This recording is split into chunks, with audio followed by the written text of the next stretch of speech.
Welcome back मैत्रिणींनो. महाशिवरात्र जवळ आली आहे. यासाठी आजची रेसिपी आहे उपवासाची पुरी आणि त्याबरोबर झणझणीत चटणी. घरी असलेल्या साहित्यामध्ये गोलटम्म फुगणारी पुरी आणि झणझणीत उपवासाची चटणी आज आपण बनवणार आहोत. अगदी कमी साहित्यात आणि कमी वेळात झटपट होणारी टेस्टी अशी ही डिश आहे. नक्की ट्राय करून बघा आणि सगळ्यांना घरातल्यांना आवडीने खायला घाला. अगदी पटकन होणारी रेसिपी. तर चला स्टार्ट करूया रेसिपीला.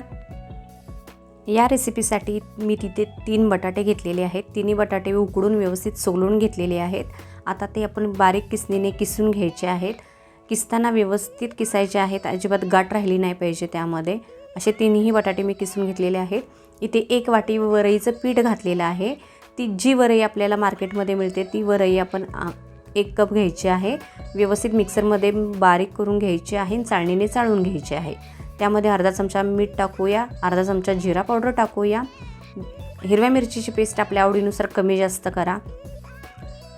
कोथिंबीर, जर तुमच्या भागात कोथिंबीर उपवासाला चालत असेल तर टाका, अन्यथा स्किप करा. आता हे व्यवस्थित आधी कोरडंच मिक्स करून घेऊया. या स्टेजला आपण पिठाबरोबर फक्त बटाटा एकजीव करून घेणार आहोत.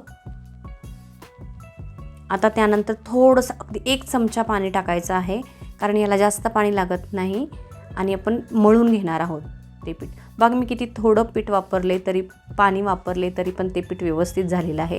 पीठ माझं मळून झालेलं आहे. आपण त्याचा गोळा करूया. हे पीठ जास्त वेळ ठेवायचं नाही आहे भिजवत, कारण ते सैल पडतं, त्यामुळे लगेचच करायला घ्यायचं आहे. आता मी इथे एक प्लास्टिकचा कागद घेतलेला आहे, त्याला थोडंसं तूप लावलेलं आहे. यावर आपण हा गोळा ठेवूया आणि व्यवस्थित 2 बोटांनी प्रेस करून एकसारखा थापून घ्यायचा आहे. बघा, व्यवस्थित थापून घ्यायचं आहे सगळ्या साईडनं. कुठेही असं जाड राहिला नाही पाहिजे, सेम साईज झाली पाहिजे. अशा पद्धतीने थोडंसं तूप हाताला लावत लावत आपण तो थापून घ्यायचा आहे. व्यवस्थित मी थापून झालेला आहे. आता आपण तो काढून घेऊया.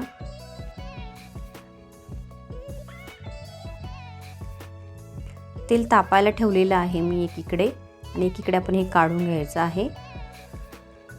अशाच पद्धतीने आपण अजून करून घेऊया, तसेच थापून घेऊया सगळे. व्यवस्थित असं पसरून व्यवस्थित थापून एकसारखं घ्यायचे आहेत. प्लास्टिक पेपर तिरका करून ते काढून घेणार आहोत आपण आणि गरम तेलात हळूवारपणे सोडायचं आहे. या स्टेजला लगेच काय करायचं, थोडं थोडं झाऱ्यानं तेल वर टाकत राहायचं आहे, जेणेकरून आपली पुरी फुगेल. जर तुम्ही तेल टाकत नाही राहिला तर ती पुरी अशी चप्पट होती, अजिबात फुलत नाही. त्यामुळे लगेच तेलात सोडल्या त्यावर तेल टाकत राहायचं आहे. त्यामुळे दोन्ही साईडनं ती व्यवस्थित बघा किती टम्म फुगलेली आहे पुरी. अशी आता आपण काढून घेऊया ही पुरी. आणि अशाच पद्धतीनं बाकीच्या पुऱ्याही आपण तळून घेऊया. हळूवारपणे सोडताना सोडायचे आणि लगेच तेल त्याच्यावर टाकत राहायचे, गरम तेल, जेणेकरून दोन्ही साईडनं व्यवस्थित पदर सुटतील आणि पुरी व्यवस्थित फुगेल. बघा, व्यवस्थित झालेली आहे. अशा पद्धतीने सगळ्या पुऱ्या आपण तळून घ्यायच्या आहेत.